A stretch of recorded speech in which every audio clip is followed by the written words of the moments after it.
Lesson 5.2 Resistance by Jobert Anthony Quinzon and Josh Vincent Pico. What is resistance? Resistance is the opposition of a material to the flow of charges. This flow is hindered by the collisions of atoms within the conductor. Resistance is also defined as the proportionality factor between the voltage and the current passing through the wire, expressed as R is equal to V over I. The relationship between the three will be discussed further in the next lessons. So kaning resistance basically muna siya kanang opposition sa isa ka material sa pagflow sa electrons or charges sa iya. This is caused by pag-interfere sa atoms with the electrons. What is resistivity? Resistivity is the measure of the resistance of a specific material for a given dimension. It is abbreviated as gamay na P, which is the Greek letter rho. The resistivity of a material in terms of electric field and current density is defined as rho is equal to E over J, where E is the magnitude of the electric field in the material and J is the magnitude of the current density caused by the electric field. So, resistivity, kay resistance siya, but with, mind or kanang consider niya ang unsa kadak ang isa ka material. How is resistance related to resistivity? The resistance of a conductor is affected by the length, the area, and the type of material and can be expressed of a material.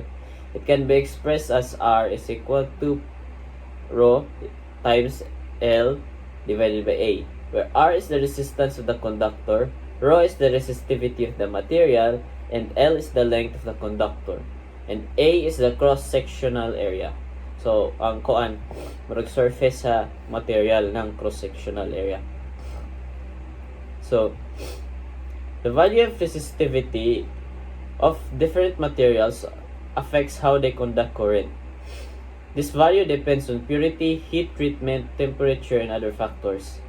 A material that has very low resistivity is a good conductor, while a material with high resistivity is a good conductor. So, kanay resistivity, ma-affect siya by purity. Because first off, kung lahi ang substances na nasa isa ka material, of course, mo-interfere dito na sa iyahang resistivity. Na makuan sa ni sa heat treatment kay kuan sad na siya sa unsa ka ang structure sa isang material kung giunsa siya pag heat atong pag forge niya. Then ang temperature, which will be discussed further lesson kay naay kuan na explanation ay sa further na part sa report.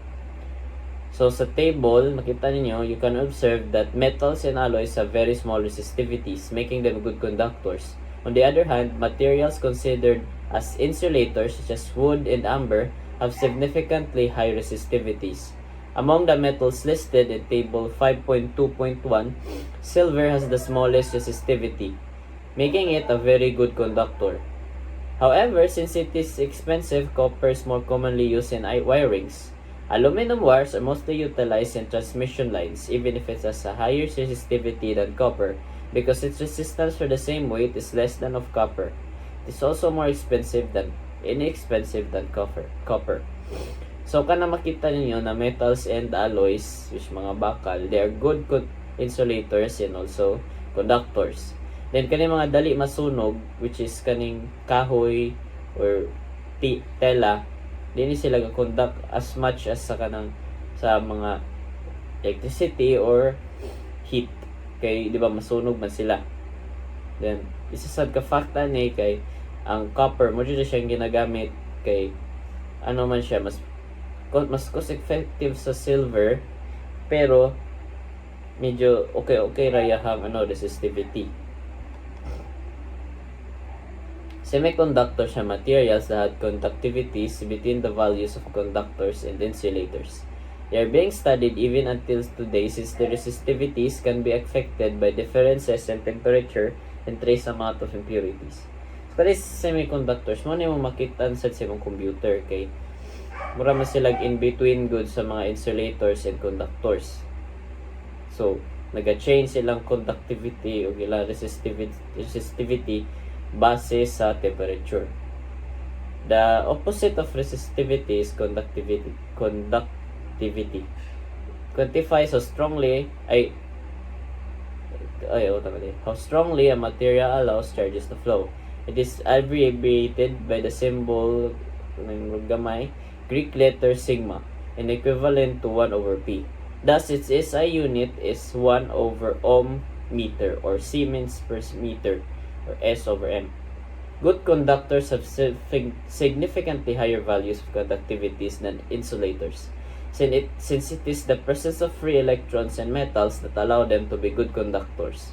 We can find a direct relationship between electrical and thermal conductivity.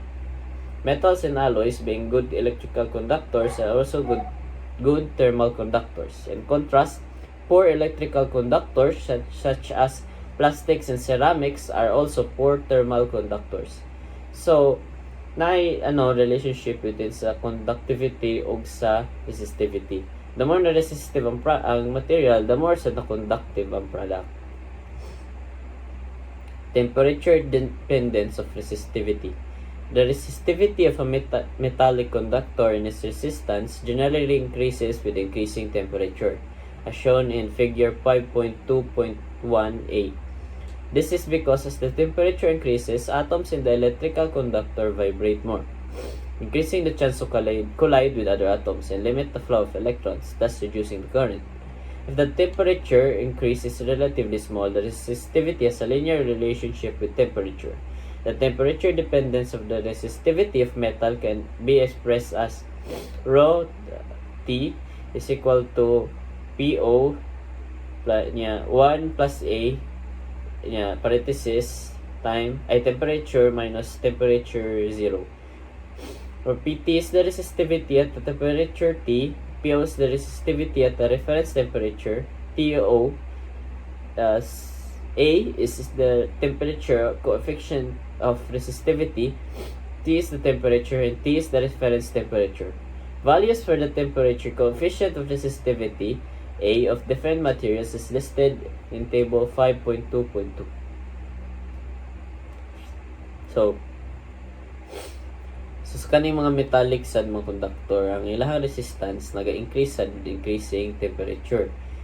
Tungod ni as it increases the temperature, naga-excite ang mga atoms, tas as naga-excite sila, naga-break off sila sa material and instead naga-interfere with sa sulod with the electric charge. So, ma-interfere ang mga electrons. Observe that the temperature coefficient of resistivity of graphite is negative as well as other semiconductors. This is because the resistivity decreases as the temperature increases, as shown in figure 5.2.1b. At higher temperatures, the electrons that are not initially free become free and contribute to the moving charges. So, diri na table, makita nimo ang negative lang ang conductivity, resistivity is ang mga semiconductors. This is because as ang temperature naga-increase, ilang resistivity ga-decrease. Kasi at higher temperatures, ang mga electrons na nakabind sa material mo instead mahimong free, maga-contribute dito sa mga moving charges. Observe that the temperature coefficient of resistivity of graphite is negative. Usab na din. Some metallic materials and alloys have a property called superconductivity. Initially, the resistivity of these materials increases as the temperature is increased. However, once a critical temperature or TC is reached, a phase transition occurs and the resistivity that drops to suddenly zero. Since the resistance of a conductor with a uniform cross-section is proportional to the resistivity, the temperature dependence of resistance can be expressed as R is equal to RO 1 plus A parenthesis T minus TO. So, sa mga metals, nasinay kailangan property na ginakol nila superconductivity where na certain na temperature, na specific temperature na pag ma-reach kay resistivity sa material mo suddenly mawala siya. So, Sa kaning equation dere, ang R is the resistance at the temperature T, RO is the resistance at the reference temperature TO, A is the temperature coefficient of resistivity, T is the temperature, and TO is the reference temperature. The dependence of resistance on temperature is very useful in measuring precise temperatures, such as in resistance thermometers. Platinum is commonly used in this application because it is oxidation resistant, highly stable, and can withstand very high temperatures. So, ang pagsalig sa kanang resistance sa temperature, gamit ni siya sa pag-measure sa temperature. So, dire na ta sa solving.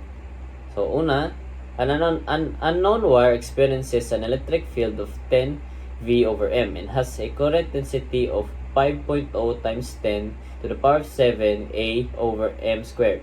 What is the resistivity of the wire? So, the solution na is, ato sa i-identify ang problem, which is, mag-calculate ta sa resistivity of the wire. Next, kay i-identify na to ang given sa problem, which is electric field ang 10 V over M, and the current density is which is 5.0 times 10 to the power of 7 A over M squared. Then, na ang working equation, which is ang rho is equal to E over J. Solution is, ato lang siya i-substitute, which is atong E, kaya muna siya ang electric field, then ang J, kaya muna siya ang current density. So, pag substitute na to sila i-divide, then kani ang answer. 2.0 times 10 to the power 7 Vm over A. Muna siya resistivity of the wire. Now, sa second solving ta. An unknown metal, which is A is equal to 0.0070 over degrees Celsius, is being investigated if it can be used as a bulb filament. Its resistance at 20 degrees Celsius is 1.90 times 10 to the power of 4 m ohms. What is its resistance at 60 degrees Celsius? First, kaya itong identify what is required in the problem. So, mag-calculate ta sa resistivity of the wire pero with different given. I-identify na to ang given sa problem. Ang temperature coefficient of resistivity, which is 0.0070 over degrees Celsius. Ang resistance, which is 1.90 times 10 to the power 4 m ohms at a reference temperature of 20 degrees Celsius, and the final temperature, which is 60 degrees Celsius. The electric field, which is 10 V over M, and the current density 5.0 times 10 to the power 7 A over M2 M squared are both given. So muna ito equation, R is equal to R at a reference point niya 1 plus A sa parenthesis T minus T at a reference point. So i-substitute na natong given values. So R, ang atong R ani ato siyang i-convert into whole number. So mahimo na siyang 19 ohms atong resistance. Then mag-solve na ta for R. So atong gi-substitute lang ang 19 ohms sa R0. Unya dayon ang 1 plus A, which is ang temperature coefficient, then over degrees Celsius, tas sa parenthesis kang final temperature minus ang reference temperature. So ato na sila tanang i-solve.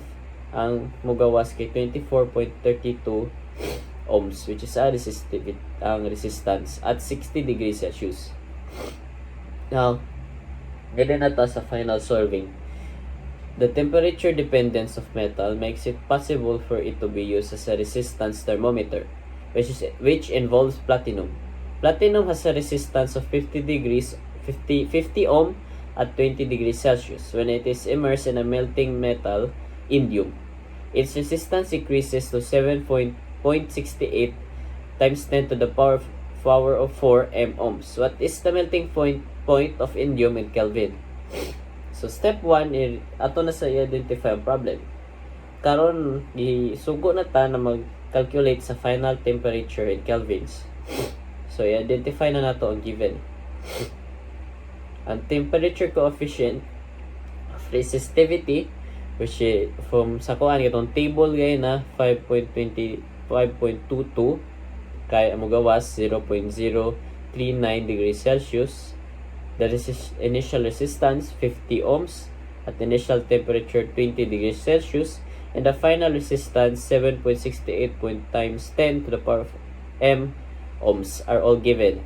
The electric field 10 Vm over m and the current density 5.0 times 10 to the power of 7 A over m squared are both given. Tas karon ato na i-derive ang equation. Since di man atong kwaon, ang resistivity na nasa taas, ang initial resistivity na sa baba sa resistivity minus 1 niya over ang initial temperature coefficient plus initial temperature. So karon ato na i-substitute ang given values. Then i-convert sa ang ato resistivity into ohms lang. So nakaroon na to ni substitute. Sa taas kay since resistivity 7.76.8 ohms. And sa baba ang initial resistivity which is 50 ohms. Then under 0.0039 degrees Celsius which is ang temperature coefficient plus ang initial temperature which is 20 degrees Celsius. Then i-convert na to temperature into Kelvin which is T is equal to 157.44 degrees Celsius plus 273.15. Now, ato nang kuha na answer, then mo na 430.59 Kelvin. So, maulan to ang among lesson. Maulang ang lesson 5.2. And I hope nakatulong.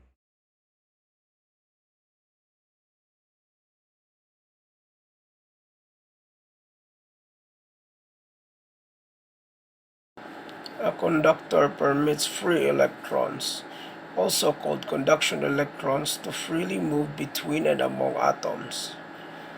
Every time a conductor receives an excess charge, it scatters about the conducting material such that the totality of repulsive forces inside the conductor will be reduced. This is referred to as electrostatic equilibrium. As soon as a charge-conducting material reaches electrostatic equilibrium, charges can no longer move about the surface. The first characteristic of conducting materials at electrostatic equilibrium is that the field and the conductor's surface are directed perpendicular to each other. Hence, if the conductor is spherical, the perpendicular field vectors are aligned with the sphere's center. If it is, however, shaped irregularly, then the field vector will be perpendicular to any tangential to the surface. Figure 3.5.2, Perpendicularity of electric field and conductor's surface. Figure 3.5.2 illustrates how free charges are affected by an electric field inside a conducting material. Since the field is a vector with parallel and perpendicular components, the parallel component exerts a parallel force on the point charge, hence cancelling out. The free charges are then distributed until the electric field and the surface are perpendicular. Figure 3.5.3, Polarization of a conductor by an external charge Q. Another important thing to note is that under electrostatic equilibrium, the charges are distributed such that no electric field is present inside the conducting material. Consider, for instance, a conductor close to a positive charge. The metal's conduction electrons are attracted to the external positively charged particle and freely move toward that region. This region, to which these free electrons move now, has more electrons than protons inside the atoms, whereas the region from where the electrons displaced contains more protons than electrons. This results in a negative region close to the charge and a positive region on the other end. As shown in figure 3.5.3, This separation between the equal and opposite electric charge is referred to as polarization.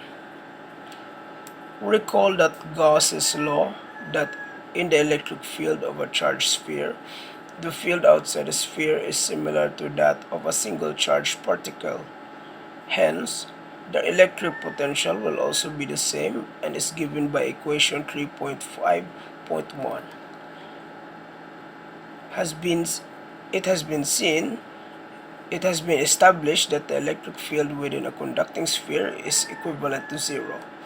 This concludes that the electric potential will remain constant at the value that it has reached on the conductor's surface. Thus, the potential difference or voltage inside a conducting material and electrostatic equilibrium will also remain at this constant value. Considering that the electric field is equivalent to the rate of change of the electric potential, Figure 3.5.4 shows the relationship between and among these variables. Electric potential conductors, Lesson 3.5.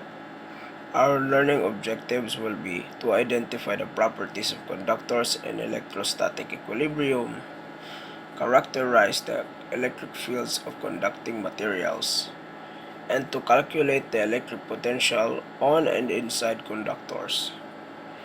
Introduction. In 1836, the great British scientist Michael Faraday conducted experiments that led to the invention of the famed Faraday's cage, a variation of which is shown in the photo above. This room or cage was completely wrapped in metal foil and permitted discharges of high voltage from an electrostatic generator activated outside the room. Faraday then used an electroscope, an instrument used to measure electricity, to prove that no excess charge entered the cage's walls and volume. This phenomenon is called the electrostatic equilibrium of conductors. Let us further explore its relationship with the electric field and potential in the lesson that follows.